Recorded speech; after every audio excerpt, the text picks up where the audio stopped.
최근 트럼프 미 대선 후보의 당선 가능성이 상승함에 따라 암호화폐 시장에도 훈풍이 불었습니다. 특히 비트코인은 6개월 만에 다시 1억 원을 돌파하는 모습을 보여주면서 암호화폐 시장 전체를 들썩이게 만들고 있습니다. 이러한 비트코인의 상승은 비단 트럼프 효과로만 일어난 게 아닌데요. 이번 상승 사이클을 이끈 가장 큰 요인 중에 하나는 바로 비트코인 현물 ETF이기 때문입니다. 그래서 오늘은 암호화폐 현물 ETF 출시 이후 지금까지의 성과를 돌아보면서 ETF의 특이점과 이에 관한 투자 대응 등에 대해 다뤄보도록 하겠습니다. 비트코인 현물 ETF는 지난 1월 승인된 이후 꾸준히 순유입이 이어져 현재 약 94만 개, 달러로 무려 644억 규모에 달하며 전체 비트코인 공급량의 5.2%를 차지하는 역대급 성과를 보여주었습니다. 그야말로 뭉칫돈이 유입되고 있는 상황인데 현재 추세로 보면 연말까지 미국의 비트코인 현물 ETF 보유량은 베일에 쌓여있는 나카모토 사토시의 110만 비트코인을 초과할 가능성이 있다고 합니다.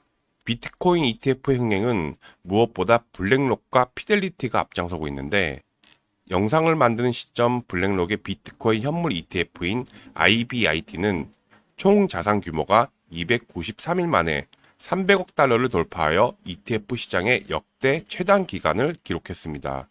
이는 같은 규모로 돌파까지 1790일이 소요된 대표적인 금 현물 ETF인 GLD에 비해 6배나 빠른 속도입니다.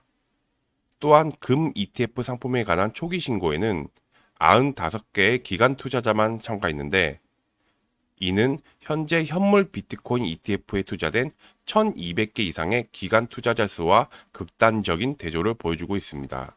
그리고 앞서 언급한 대로 미 자산 운용사들의 비트코인 ETF는 하루에만 8억 7천만 달러 규모의 비트코인을 매집한 블랙록의 매수를 앞세워 최근 비트코인 가격 상승에 가장 직접적인 요인을 제공했습니다. 현재 블랙록의 비트코인 보유량은 40만 개를 돌파했습니다. 그리고 또 하나 주목할 점은 비트코인 ETF의 매수세가 비트코인 채굴량을 훨씬 넘어서고 있다는 점입니다. 비트코인 공급이 수요를 따라가지 못하고 있는 상황인데 지난주 ETF는 15,000개의 비트코인을 매수했지만 채굴자들은 3,150개의 비트코인만 채굴했습니다. 이와 더불어 비트코인을 채굴하는 난이도, 해시레이트는 연일 상승하여 수요와 공급의 불균형이 가속화되고 있기 때문에 매수세가 진정되거나 채굴 난이도가 하락하기 전까지는 비트코인의 최근 추세가 대선 후까지 지속될지를 지켜봐야 할 것입니다. 만약 대선 이후에도 지속된다면 많은 분들이 기다리시는 알트 시즌이 미뤄진다는 의미이기 때문입니다. 지난 7월 비트코인에 이어 두 번째로 이더리움 현물 ETF가 공식 승인되었습니다. 하지만 이더리움 ETF는 당시 기대와는 달리 상대적으로 저조한 성과를 보이고 있습니다. 출시 후 유입보다 유출이 더 많았으며 그 영향력 또한 비트코인 ETF에 비해 현저히 낮은 수준입니다. 초기 비트코인 ETF와 마찬가지로 그레이스케일 이더리움 ETF의 수익 실현을 위한 순유출이 주요 요인으로 분석되고 이와 더불어 암호화폐 시장에서도 부진하고 있는 이더리움 성과와 유틸리티 자산으로서의 이더리움 역할이 전통 금융시장에서는 비트코인에 비해 크게 메리트가 없다는 요인들도 반영되었다고 보고 있습니다.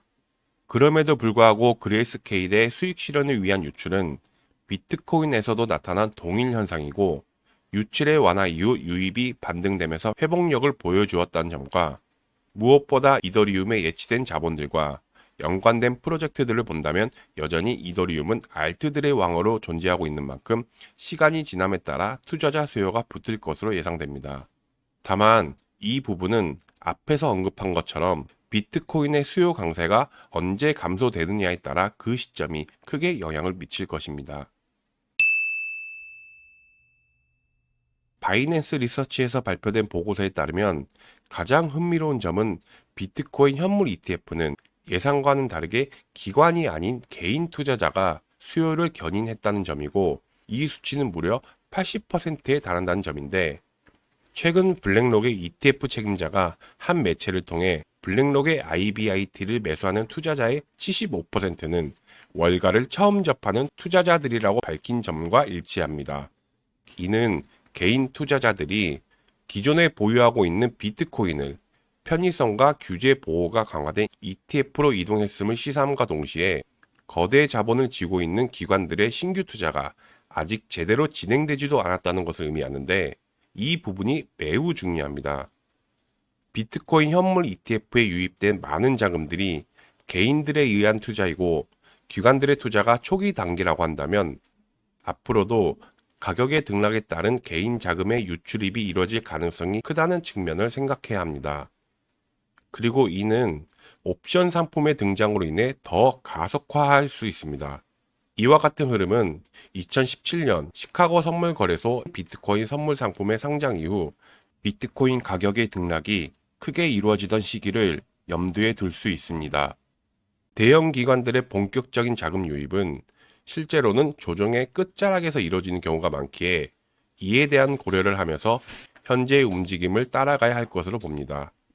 또 한편 2분기 현물 ETF 참여를 위한 기관 투자자 수는 900여 개에서 1200개로 30% 증가했다는 점을 보아 기관 투자자들의 시장 참여는 이제 막 시작했다고 봐도 무방합니다. 그리고 비트코인과 S&P 500의 상관관계가 2022년 이후 사상 최고치에 가까워지고 있다는 점입니다. 이는 과거 전통시장 변동성에 대한 해지 수단에서 거시적인 불확실성에 대한 잠재적인 해지 수단으로 점점 인식이 바뀌고 있다는 점입니다. 비트코인의 이런 인식 재편은 앞으로 금리와 인플레이션과 같은 거시적인 시장 요소를 꾸준히 모니터링하는 것이 더욱 중요해졌음을 시사합니다. 우리는 흔히 비트코인을 디지털 금이라고 표현합니다. ETF 초기 시장은 성공적이라 할 수 있겠지만 시가총액으로 봤을 때 비트코인과 금은 13배 이상으로 여전히 큰 격차를 나타내고 있습니다. 시장의 지속 가능한 성장을 위해서 ETF를 넘어선 새로운 자금 유입이 필수적이기 때문에 ETF 기반의 다양한 상품 출시가 필요합니다. 최근 승인된 ETF 옵션 상품이 그 예로 들 수가 있고, 이더리움의 경우 스테이킹 수익을 반영시키는 옵션이 추가된다면 비트코인과는 또 다른 매력으로 투자자들에게 다가올 수 있습니다. 그리고 장기적인 성장을 위해서 암호화폐 기반의 파생 상품, 대체 펀드 등으로 유입이 필요하고, 현물 ETF를 넘어 디파이, 결제와 같은 영역으로 확대되어야지 진정한 암호화폐 성숙기를 맞이할 것입니다. 오늘은 이렇게 현재 시점까지 비트코인과 이더리움 현물 ETF 상황과 특이점에 대해 알아보았습니다. 현물 ETF는 많은 투자자들에게 진입할 수 있는 경로를 열어주었고, 초기 성적은 대성공이라 할 수 있습니다. 하지만 이는 더 넓은 시장으로 가기 위한 한 부분일 뿐입니다. 그리고 ETF와 함께 블록체인 기반 상품이 확대되면서 블록체인 생태계 활성화를 촉진시키는 과정이 있어야지 비트코인과 이더리움을 비롯한 전반적인 암호화폐 생태계에 대한 투자도 늘어날 것으로 예상됩니다. IM머니에서는 비트코인과 암호화폐에 대한 시황을 매일 오전 10시에 제공해드리고 있으니 오전 시황 방송도 많은 관심 부탁드립니다. 영상 좋으셨다면 좋아요와 구독 잊지 말아주세요. 이상 이슈맨이었습니다. 시청해주셔서 감사합니다.